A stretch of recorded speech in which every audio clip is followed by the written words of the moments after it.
பால்வளம்.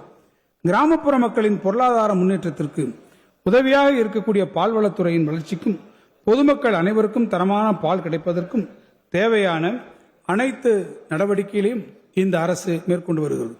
பால் பண்ணைகள் நவீனமயமாக்கலுக்காக கடந்த 5 ஆண்டுகளில் 758 கோடி ரூபாய் செலவிடப்பட்டுள்ளது.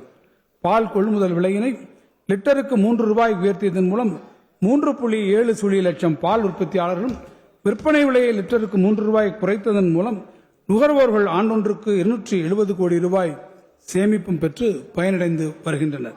இந்த இடைக்கால வரவு செலவு திட்ட மதிப்பீடுகளில் கால்நடை பராமரிப்பு, பால்வளம், மீன்வளம் மற்றும் மீனவர் நலத்துறைக்கு 4435 கோடி ரூபாய் ஒதுக்கீடு செய்யப்பட்டுள்ளது.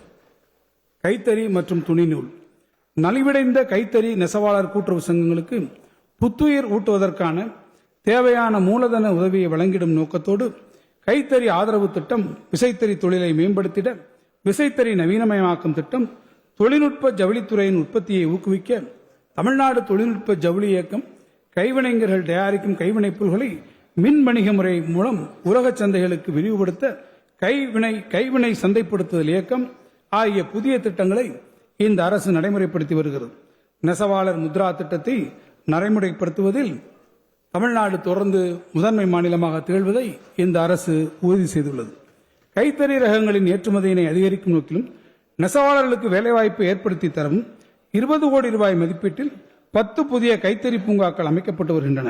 பட்டுச்சேலைகளுக்கு புகழ்பெற்ற ஆரணி பகுதியில் 5000 கைத்தறி நெசவாளர்களுக்கு வேலைவாய்ப்பு வழங்கும் வகையில் டாக்டர் கலைஞர் கருணாநிதி 100 நினைவு கைத்தறி பட்டுப்பூங்கா 24 கோடி ரூபாய் மதிப்பீட்டில் அமைக்கப்பட்டு வருகிறது.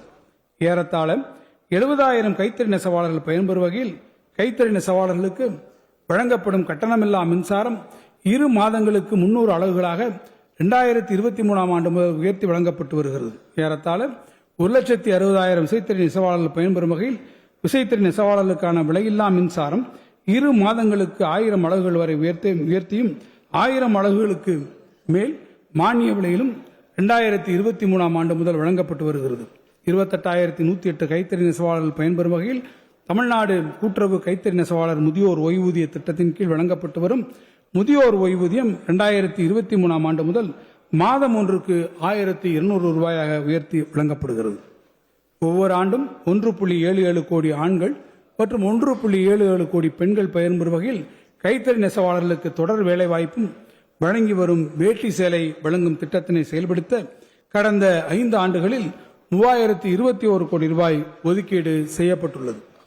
ஜவுளி தொழிலில் முன்னணி வகிக்கும் தமிழ்நாட்டில் தொழில்நுட்ப ஜவுளியின் ஒரு பிரிவான விளையாட்டு ஜவுளி ஆடைகளின் தரமான உற்பத்தியினை உறுதி செய்திடவும் அவற்றின் தரத்தினை பரிசோதிக்கவும் கோயம்புத்தூரில் உள்ள தென்னிந்திய ஜவுளி ஆராய்ச்சி கழகத்தில் சிட்ரா கோயம்புத்தூர் 6 கோடி ரூபாய் மதிப்பீட்டில் நவீன தர பரிசோதனை மையம் அட்வான்ஸ்ட் குவாலிட்டி டெஸ்டிங் லெபார்டரி ஒன்றை நிறுவவும் நடவடிக்கைகள் மேற்கொள்ளப்பட்டுள்ளன.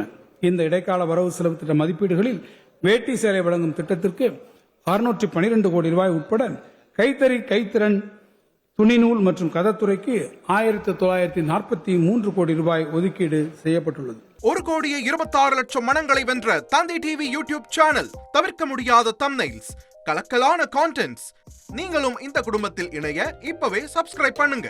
அசுரபலம் கொண்ட எங்கள் டிஜிட்டல் கரங்களில் உங்கள் விளம்பரங்களை சேர்க்க வாட்ஸ்அப் பண்ணுங்க. 8939888838. Email advttv@dttv.in.